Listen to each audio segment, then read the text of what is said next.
Pas de cire, pas d'odeur, pas de cendre. Juste ce cercle noir parfait sur le carrelage, et gravé dessous comme si des griffes avaient labouré la dalle depuis les profondeurs, un seul mot, retour. Je n'ai pas touché la marque, je ne l'ai pas balayée, je n'en ai pas parlé. J'ai simplement fixé ce mot pendant 10 longues minutes, puis j'ai glissé un petit tapis dessus. Ifeoma n'a rien dit. Elle s'est lavée, habillée, et partie comme si elle ignorait que quelque chose avait été écrit sur notre sol pendant notre sommeil. Mais moi, je savais, et je ne jouais plus. Après son départ, j'ai appelé Nonso pour des renseignements plus précis. « Salut mec, me dit-il, tu es où ? » « Sur la route, frère. »« Ah, ça va ? » ?»« Non. J'ai besoin de te voir maintenant. » On s'est retrouvés dans un bar près de Stadium Road. J'ai attaqué direct. « Mon ami, oublie les politesses. Qui est vraiment Ifeoma ? Je veux toute la vérité, sans filtre. » Il a soupiré, regardé autour de lui comme si les murs écoutaient, puis a lâché. « Je la connais à peine, Emmanuel. Elle est arrivée en ville il y a 1 an. Un cousin l'avait croisée à une veillée nocturne à Enugu. Elle priait avec des femmes âgées, allait de maison en maison délivrer les stériles, chasser les esprits, ce genre de choses quoi. Ensuite elle a loué une chambre seule, sans famille, sans visite. Elle vendait des savons, des bougies, priait beaucoup. On la prenait pour une guerrière de la prière discrète. Et toi, comme tu cherchais une femme calme et pieuse, je me suis dit, pourquoi pas elle ? Un froid m'a traversé tout le corps. Je me suis levé sans un mot et je suis parti. J'avais besoin de réponses que Ifeoma ne me donnerait jamais. Je dois aller à Enugu, à la clinique Aise, là où est son passé. Le soir, je lui ai annoncé un faux séminaire de 2 jours à Port Harcourt. Elle a simplement hoché la tête et dit calmement, « Bon voyage ». Je suis parti avant l'aube. Mais pas vers Port Harcourt, mais vers Enugu. À mi-chemin, juste après le 9e kilomètre, le moteur a surchauffé. Je me suis garé, ouvert le capot, tout semblait normal. Mon téléphone a vibré. Le numéro est inconnu. J'ai quand même décroché. Et là, une voix féminine, basse, familière me susurre, « Je t'avais prévenu, Emmanuel. » Et plus rien, la ligne a été coupée. Quand j'ai relevé la tête, une bougie noire, la même, celle à la flamme bleue trônait sur le siège passager. Froide. Éteinte. Neuve. Pendant un très long moment, je suis resté immobile, les mains sur le volant, tremblant et fixant la bougie comme si elle allait se rallumer toute seule. Je n'ai pas dormi chez moi cette nuit-là. J'ai pris une chambre dans un motel miteux et, le lendemain, je suis rentré à la maison. Ifeoma m'a accueilli avec un simple « bienvenue », sans poser de questions. Cette nuit-là, au lit, l'électricité a vacillé. Elle s'est rapprochée et a murmuré. « Tu ne me fais plus confiance. » Je n'ai pas répondu. Elle s'est redressée, la voix tremblante. « Tu réagis comme tous les autres. » « Quels autres ? » Je demandai. Elle m'a regardé longuement, puis elle répondit. « Tous les hommes qui ont essayé de m'aimer, mais qui n'ont pas supporté la vérité. » Elle s'est levée, s'est plantée devant la fenêtre, dos à moi.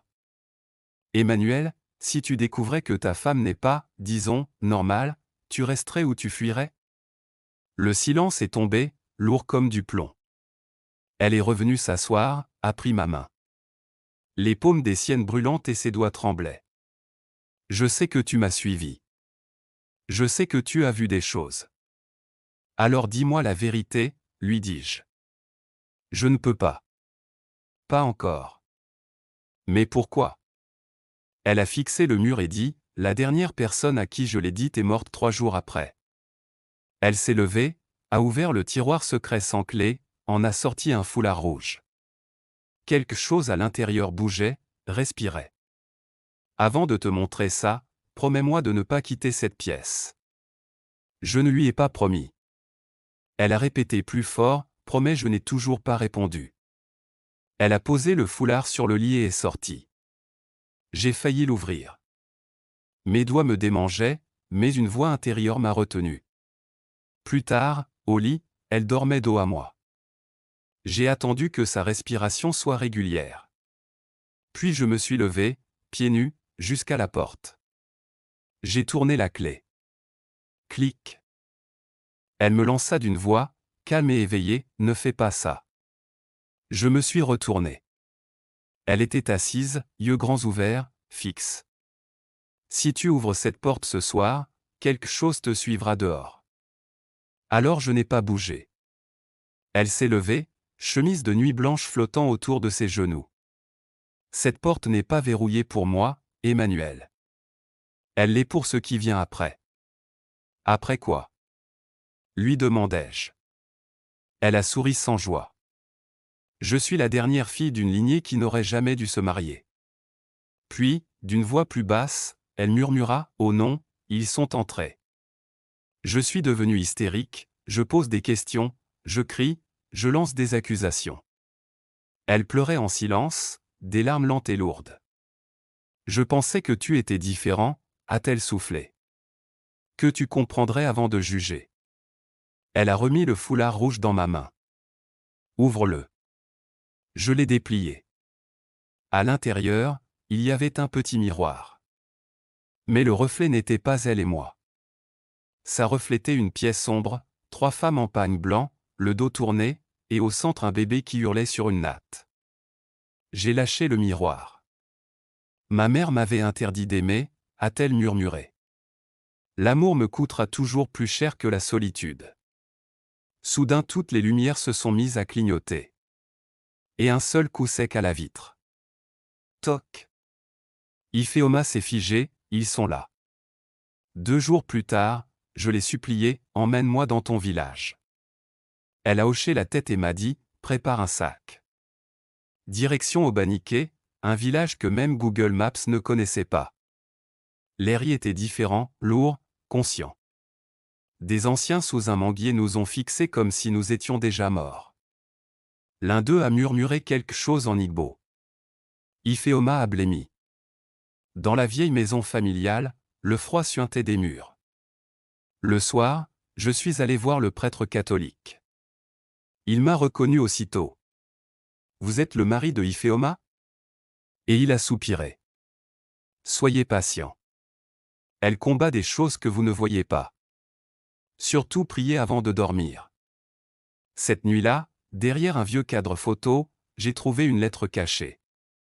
Iphéoma me l'a arrachée des mains, l'a déchirée, l'a brûlée dans la bougie bleue. Certaines portes ne s'ouvrent qu'une fois, a-t-elle dit. Le lendemain soir, sous un arbre, elle a enfin parlé. J'ai été mariée avant toi. Il voulait me briser. Il est mort. On m'a accusé de l'avoir tué. J'ai fui. J'ai vérifié Ansuka. Les versions divergeaient, victime pour les uns, sorcière pour les autres. L'homme serait mort en saignant des yeux après qu'elle lui eût crié dessus.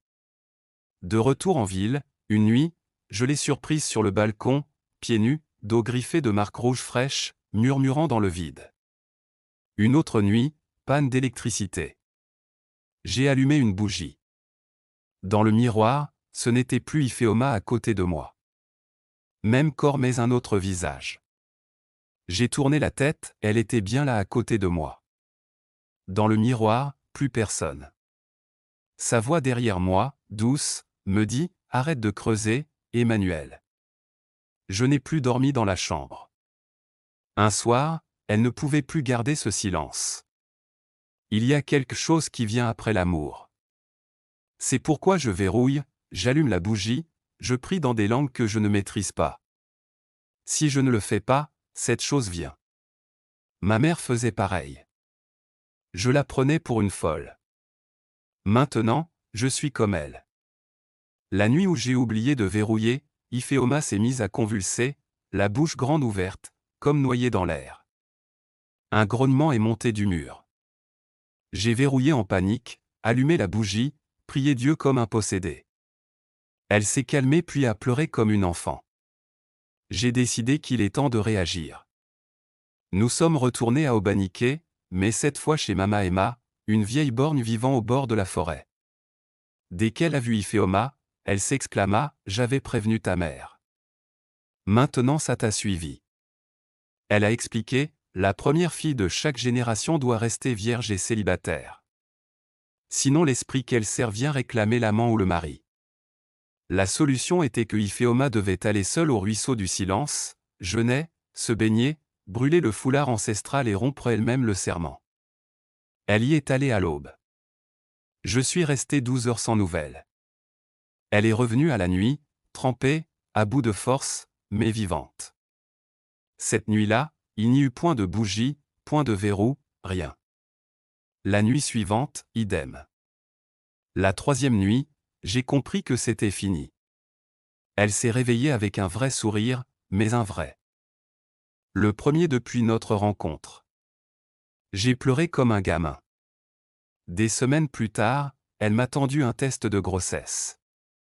J'ai vu 2 lignes. Le vrai bonheur, enfin. Plus de marques sur le dos. Plus d'ombre dans le miroir. Plus de murmures. Juste nous, elle et moi et la pleine vie. Aujourd'hui encore, la porte reste ouverte. Mon épouse n'a plus besoin de verrouiller. Elle est libre maintenant. Nous sommes libres. Merci d'avoir écouté cette fabuleuse histoire. Si elle vous a plu, dites-le dans les commentaires et abonnez-vous pour donner plus de force à la chaîne. À bientôt pour une nouvelle histoire.